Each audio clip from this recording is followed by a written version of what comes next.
Pernahkah kalian memasak air atau sekedar membantu ibu untuk memasak air? Nah, jika pernah, air yang kita masak lama-lama akan mendidih, bukan? Dan ketika kalian berada di bawah sinar matahari terlalu lama-kelamaan badan kalian akan hangat, bahkan bisa terasa panas. Kira-kira apa yang terjadi ya?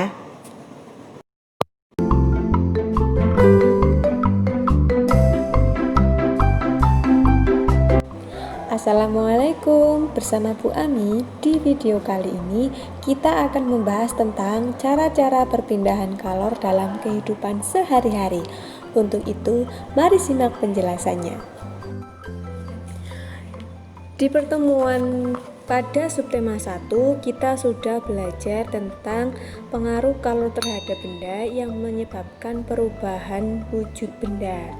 Dan kita juga belajar tentang perpindahan kalor dalam kehidupan sehari-hari yang menyebabkan pemuaian atau penyusutan benda. Nah, pada subtema 2 kita akan mempelajari tentang cara perpindahan kalor dan manfaatnya untuk kehidupan sehari-hari. Untuk itu, mari simak penjelasannya. Kalor berpindah dari benda yang memiliki suhu lebih tinggi ke benda dengan suhu yang lebih rendah hingga tercapai keseimbangan suhu. Dengan demikian, perpindahan kalor terjadi pada benda-benda yang memiliki suhu berbeda agar suhunya menjadi sama. Cara perpindahan kalor dari suatu benda ke benda lain tidak selalu sama. Ada 3 cara perpindahan kalor, yaitu dengan konduksi, konveksi, dan radiasi. Mari kita bahas satu persatu. Yang pertama adalah konduksi. Konduksi merupakan perpindahan kalor tanpa disertai perpindahan zat perantara. Perpindahan kalor secara konduksi disebut juga perpindahan kalor secara hantaran, yaitu perpindahan kalor tanpa memindahkan zat perantaranya. Pada peristiwa kalor secara konduksi, yang berpindah hanya energi kalornya saja. Nah, untuk lebih jelasnya, mari kita lakukan kegiatan estafet buku. Pada kegiatan estafet buku, yang berpindah hanya bukunya saja dan kalian tetap di tempat. Contoh peristiwa konduksi: mencelupkan sendok logam ke dalam air panas, lama-kelamaan gagang sendok akan terasa panas. Ketika tangan memegang cangkir berisi teh hangat, tangan kita akan merasakan hangat juga.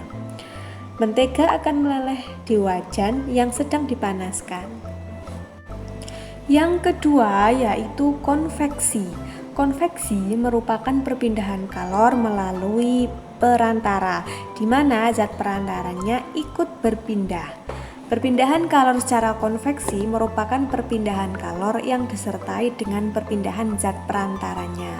Umumnya, peristiwa perpindahan kalor secara konveksi terjadi pada zat cair dan zat gas. Zat yang menerima kalor akan memuai dan menjadi lebih ringan sehingga akan bergerak ke atas. Saat zat yang lebih ringan tersebut pindah ke atas, molekul zat yang ada di atasnya akan menggantikannya. Nah, untuk memahami perpindahan kalor secara konveksi bisa melakukan kegiatan berikut. Kalian memindahkan buku dari satu tempat ke tempat yang lain. Nah, ketika kalian memindahkan buku, yang berpindah bukan hanya bukunya saja, tetapi kalian juga berpindah. Contoh perpindahan kalor secara konveksi terlihat pada peristiwa ketika merebus air. Air yang letaknya dekat dengan api akan mendapat panas sehingga air menjadi lebih ringan. Air akan bergerak ke atas dan digantikan oleh air yang ada di atasnya. Demikian seterusnya. Perpindahan kalor secara konveksi juga mengakibatkan terjadinya angin darat dan angin laut. Angin darat terjadi karena udara di darat pada malam hari lebih cepat dingin daripada udara di laut, sehingga udara yang berada di atas laut akan naik dan udara dari darat akan menggantikan posisi udara yang naik tadi. Angin laut terjadi karena pada siang hari daratan lebih cepat panas dibandingkan di laut, sehingga udara di darat akan naik dan udara dari laut akan mengalir ke darat menggantikan tempat udara yang naik tadi. Bagaimana panas matahari dapat sampai ke bumi?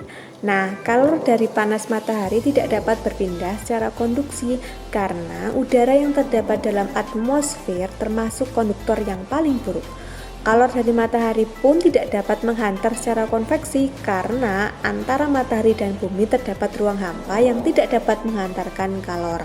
Jadi, kalor dari matahari merambat ke bumi tanpa melalui zat perantara. Peristiwa ini dinamakan radiasi. Jadi, radiasi merupakan perpindahan kalor tanpa zat perantara. Contoh peristiwa radiasi yaitu tubuh terasa hangat ketika di dekat api unggun. Panas matahari yang terasa sampai ke permukaan bumi, menghangatkan telur atau bebek di bawah cahaya lampu, dan menjemur pakaian saat matahari sedang terik. Sekian dari Bu Ami, kita akan kembali di video pembelajaran yang akan datang. Wassalamualaikum, semoga ilmunya bermanfaat ya.